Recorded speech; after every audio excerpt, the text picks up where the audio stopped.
there. Just one. The final corner. Shine and tremendous tension already building up for this third test match. Now the pitch is crucial because there's always a result, it seems to me, at Queen's Park Oval. Spin is often a factor here too. We've stuck a few keys in it, we've taken a look at it. It seems to be quite a good pitch with a bit of grass on top just to start off. Might help the seam bowlers. Well, West Indies have a new captain, Desmond Haynes, and he was out there earlier on with Graham Gooch for the toss. So, Heads. Heads it is. Yeah. Congrats. We will field, Desmond. Okay. No problem. Thanks very much. Can I just have a quick word? Congratulations on your first captaincy. You feel obviously a special responsibility in this match. Yeah, obviously as captain, you know, it's always a special responsibility.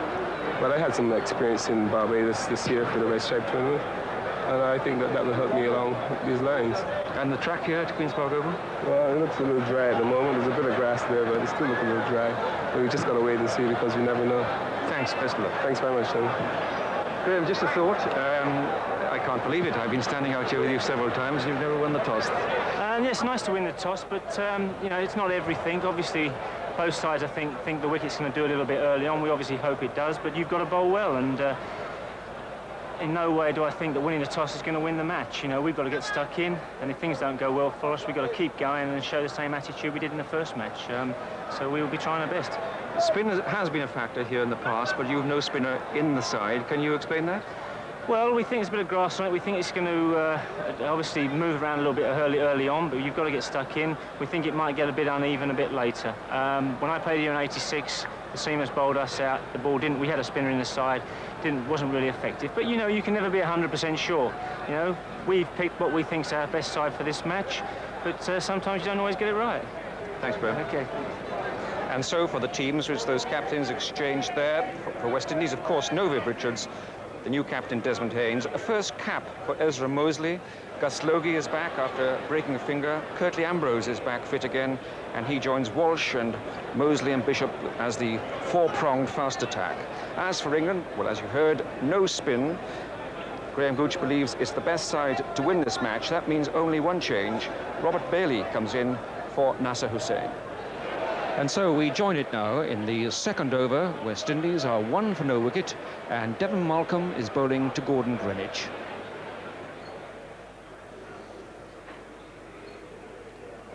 And this time he middles it, and you can hear the roar of the crowd as it skims away to square leg.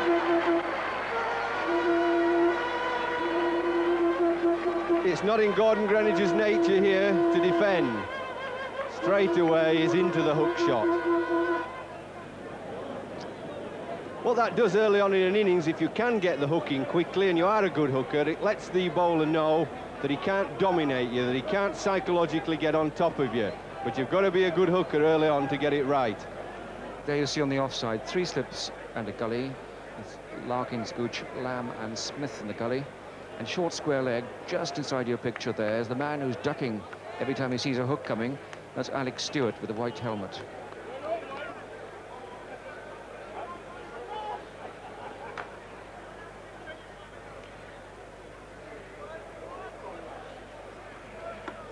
Caught him! That's why Stewart's there. Gordon Greenwich, amazingly so positive, is suddenly caught in 2 minds and just flips the dolly off the pad. And West Indies have lost their first wicket for 5 runs. Shall I hook? Shall I block? Well, he just tried to flick it round the corner, may have caught up on his hip. It's into the safe hands of Stewart, and the first wicket goes down for 5 runs. This is a simple ball on his hip that he should tuck away quite easily, and he's got it really high up on the splice, and it just lobbed to short leg. He should have missed short leg there, really. It's only on the hip. It's not a difficult ball to play, but if you're getting hammered by the fast bowler's bouncers, your mind's got to keep slightly on the bouncer. There it is, and he's tucked it straight at him. It's all the area on either side of Alex Stewart that he could have missed him and taken 1 or 2 comfortable runs. Great start for England. Caught him! He's gone! Lamb took it simply. Desmond Haynes' first attacking shot. The ball flies off the outside edge, and Alan Lamb has copped it. See the full flow of the bat, miles away from the body. Lamb says thank you very much, and still only 5 runs, and there are 2 wickets down. The flashing off drive a long way from the ball, and that's a gift wicket. Nothing wrong with the pitch there. The ball really didn't move. Straight delivery, bowled in the right area, outside off stump, down that corridor, and Desmond Haynes, in his first match as captain, will really rule that shot. I think he'll see that on replay so often, he'll be really upset with that.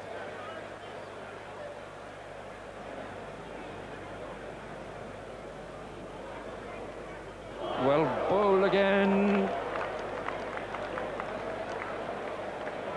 A little walking, shuffling, no sort of shot. This is a great delivery that you don't want early on. Down that corridor, 6 inches outside off stump, making him play.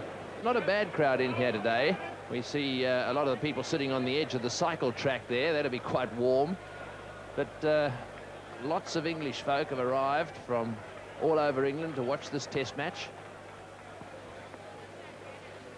Oh, that's well bowled, he's gone, he's out, caught behind, that's the end of Richie Richardson. A great wicket for Fraser and for England. It's hit the outside edge, an orthodox catch to the wicketkeeper. England have struck for the 3rd time. Here it is again, a magnificent delivery, just moves away slightly, hits the outside edge, straight through to the keeper, and that's the end of a real danger man. Richie Richardson is out, and the score now is 22 for 3. Richardson playing bat and pad close together, right in line where the ball pitched, the ball seaming away a little and brushing the outside edge. A comfortable catch for wicketkeeper Jack Russell. Yes, that certainly was.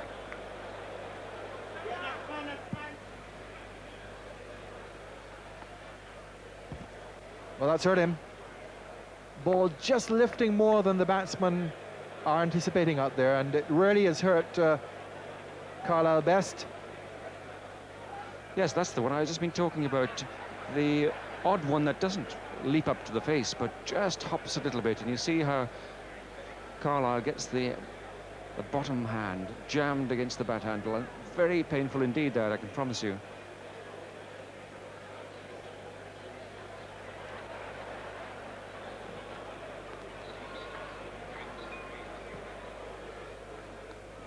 He's gone, he's pushed at it, deflected it, and the West Indies have lost their 4th wicket for 27, Best out for 10.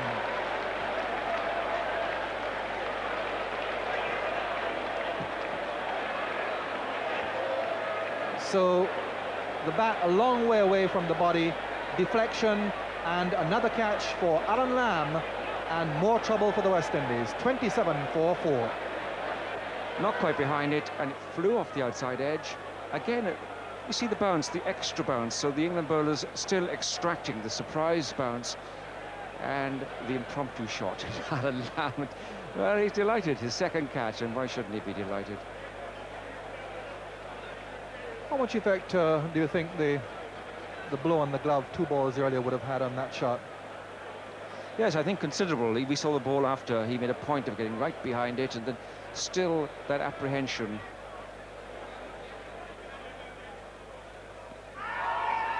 He's leg before, padding away. That's the 5th wicket. 29 for 5, the West Indies. What a collapse. Gladstone Small drawing this mistake from Jeffrey Dujon, completely misjudging the line, and umpire Barker raising the finger. Dujon leg before wicket to Small, and the West Indies are 29 for 5. A very, very happy England side out there, and their supporters. Oh, that's a beautiful shot, magnificently cut away there by Logie. Into the fence it goes. And the West Indians, for the first time, seem to be getting just a little excited too. Great shot here, he gets right over the top of it. It's only Small, he's waited till the ball's got at the height of its bounce, and he's just come down on it and used the pace of the ball. A great back foot shot. He's cut it behind point, look, right on the top of it, and it's flown away, and he's really danced down the pitch and enjoyed that on his return to Test match cricket. That tells the story.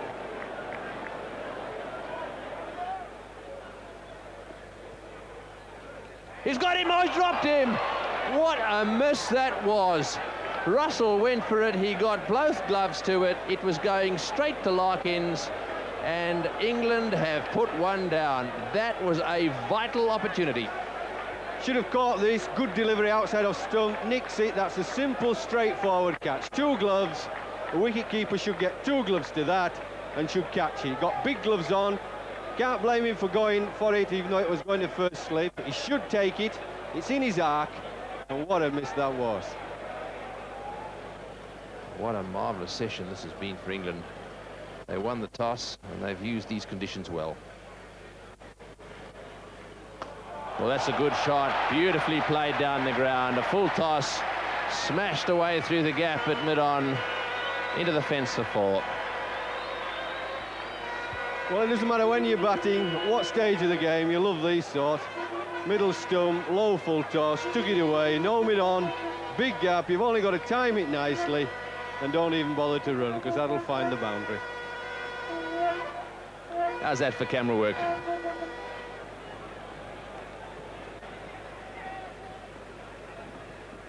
That was a good shout. A very confident shout. The benefit this time going to the batsman. Yes, he shuffles across the crease here, but I think he gets an inside edge. He signals very quickly to the umpire. Whether he did or not, he's trying to make out that he got an inside edge, because it must be fairly close.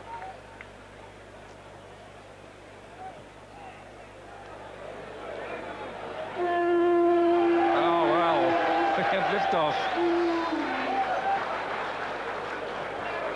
We have a little wind ensemble down there before the game's over.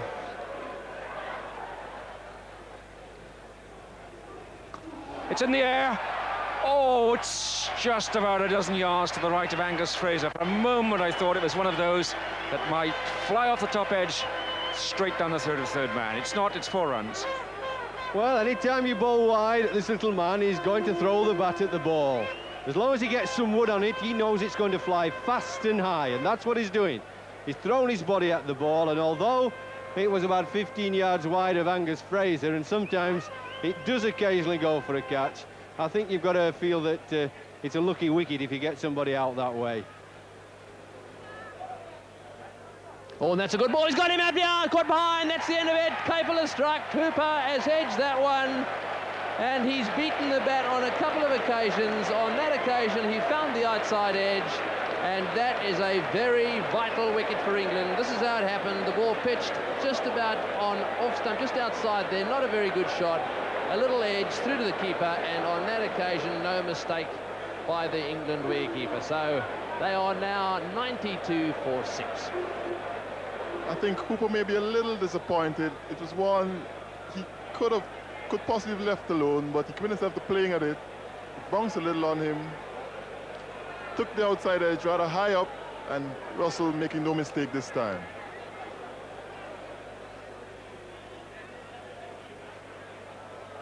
Is in the air, what a good catch, magnificently taken.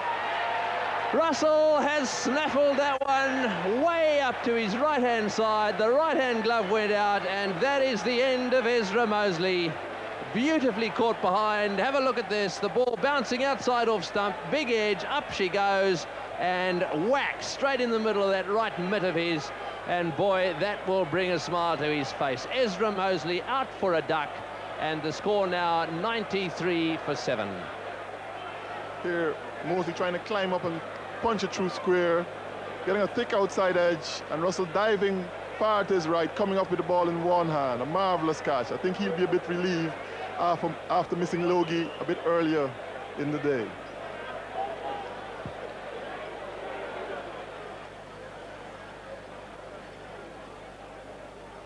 Hembrow's on strike at the moment. Oh, and he's hit that down the ground. He's not wasting any time. Hit that on the up. Fielded down there by Fraser. The ball coming back in, and they take 3. Well, that wasn't a bad shot. No, Curtly Ambrose certainly isn't the tail end that you can underrate. He is one that has caused quite a few teams some problems. So with Lamb, Capel, Bailey and Larkins out there, all from Northampton. You would have thought they'd know exactly where to put the fielders for one Ambrose. He's got that one away as little Gus Logie. Perhaps he's going to start playing a few shots now. Ambrose wanted two, but Logie decided one would do. 100 for 7. England in a very strong position here. No doubt about the fact that that's an extra long-handled bat that Ambrose has in his hands. Probably has a few extra grips on the handle as well.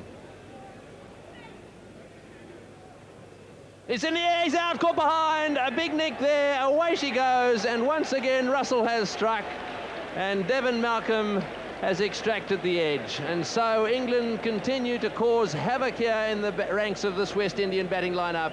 A wide delivery, and he went and dangled his bat at it. Pretty straightforward, really. The catch taken, and so 8 wickets are down now, and the score is 103. Union Jack has been given a tremendous amount of stick out there today.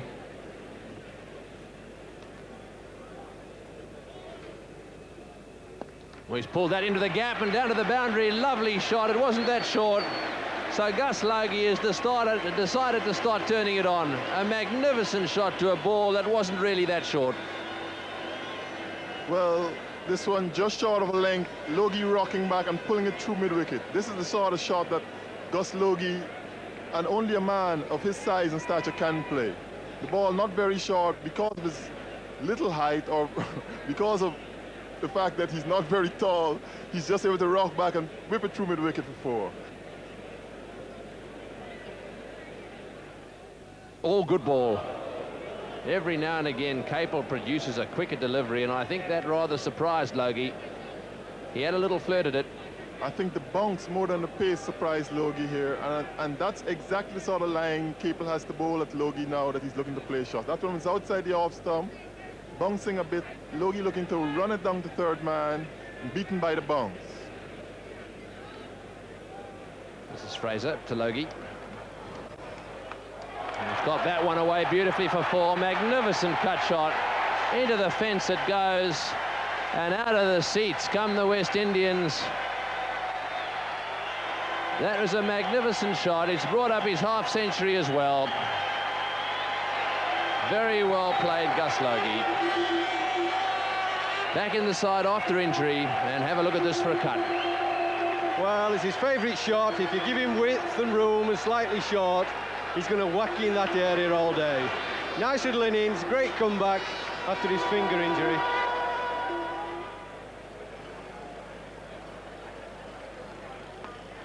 That's a good shot. That'll go for 4. He's hit it well.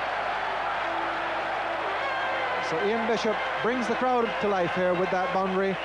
The end of the over from Capel. Bishop moves on to 11. The West Indies 144 for 8. Well, that's as good a shot as any batsman can play. I'd have been proud of that when playing. Nothing wrong with that. He's cracked it away, timed it, and he doesn't even really have to bother running.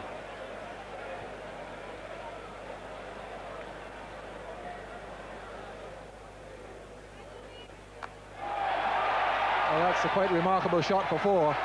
Almost a tennis slam. Well, as I said, you cannot keep bowling short at this little man. He's going to cut you to ribbons. Anything short, he's going to whack you out there.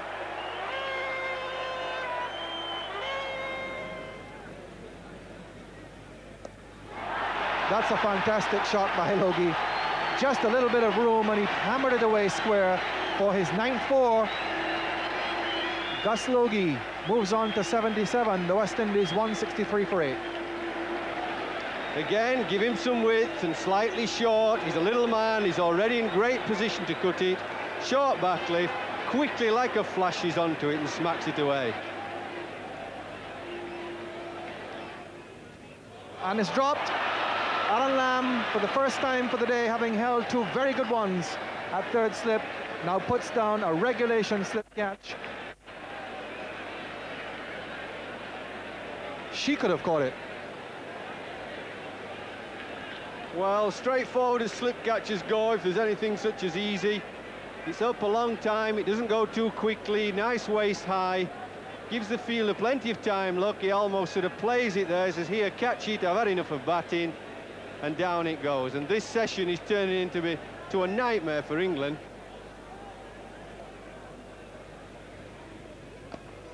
Another good shot, crisply played. Really no need to run. You can tell with Gus Logie, so little backlift, but tremendous punch in the stroke.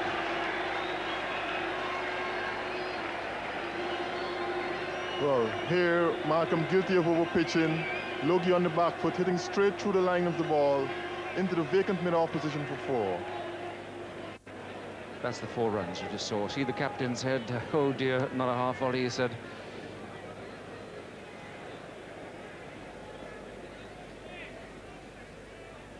He's out, he's bowled him at long last. You can see the pain leave Devon Malcolm's face. Ferociously hot out there. And Ian Bishop's worthy innings comes to an end. In a way, he won't be too happy with. He hit it with the bat, dropped it back onto the stumps, played on, and this is how it happened. He was on the way to duck it, I think. Changed his mind. Inside edge, 177 for 9. Seemed as though he was going to duck, then changed his mind in the last minute, got an inside edge onto his stumps.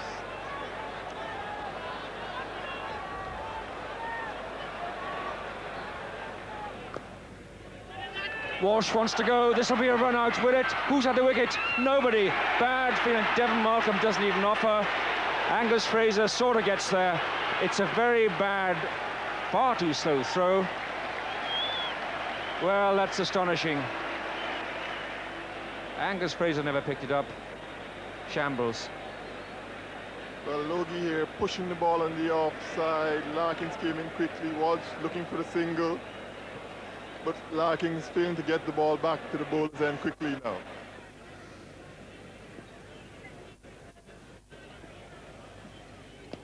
Oh, he missed it. He saw it. For a moment it was there within his grasp. But it's 4 more runs to Gus Logie, who now goes to 96. Well, Markham pitching the ball right up here, and Logie having a go, hitting it straight back at him in the air. But Markham, who's had a lot of bowling today, probably a little tired and a bit late getting his hands in position there, and the ball going through for 4. He's got that away, and he's got him. He's out, caught the gully. Magnificently taken on 98. That is the end of a superb innings by Gus Logie, and really, having played so well, one has to feel a little sorry for him. Caught in the gully on 98, and I suspect he'll be cheered all the way off the ground. Well, he's got this in his favourite area, short, wide, he could clatter it anywhere, and he's done that nearly all day.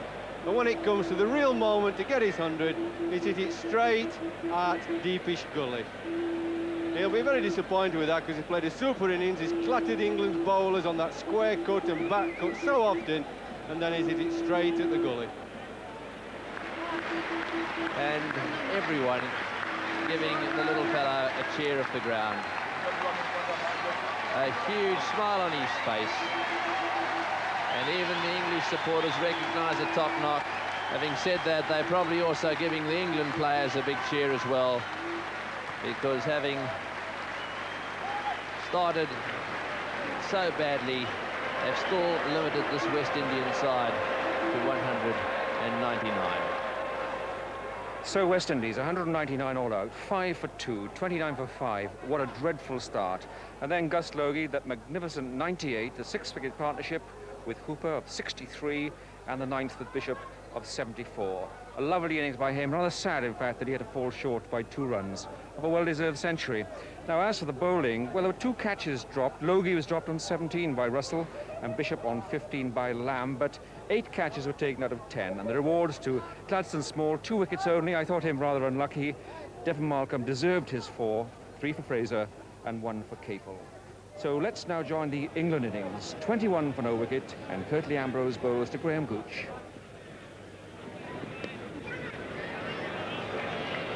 once they can pick up runs like that. Down between third slip and gully, along the ground for 4. So Larkins gets his first boundary, and England move on to 25 without loss.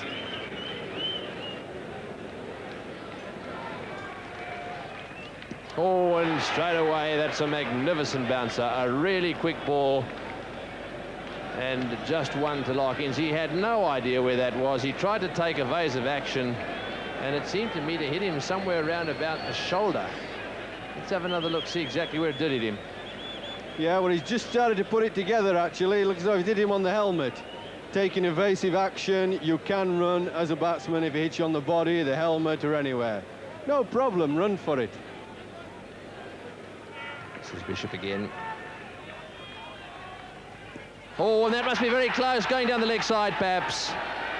Yes, it nipped back a little bit, and Gooch was really struck very low there, and I don't think he saw that one very well. Let's have another look at it. Oh, my goodness me, he's played back here. That looks very close to me. That looks very straight. I don't know how the umpire gave that not out. I really don't.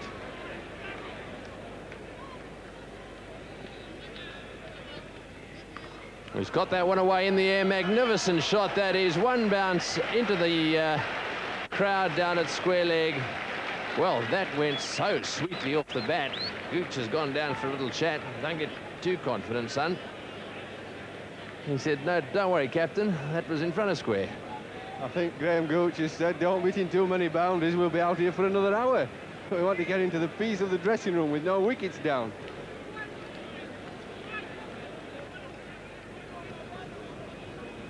Oh, he's got him. He's dropped him. Well, it's gone straight to Haynes at slip, and he's dropped it. It went quickly, but it was dropped. Well, a very tempting floating delivery outside off stump. Simple slip catch there for first slip. Done everything right, Desmond Haynes. Well, after that dropped chance, the players were off with the light, and they, of course, decided to go off after batting for 1 hour and 5 minutes. England batted well, I thought. They defused the whole situation, and the bowling a bit lacklustre at the start, but maybe, well, who knows, spin might be a factor later on. 43 for no wicket, England 156 behind. And talking about spin, Carl Hooper bowled there. He's the only spinner on the field.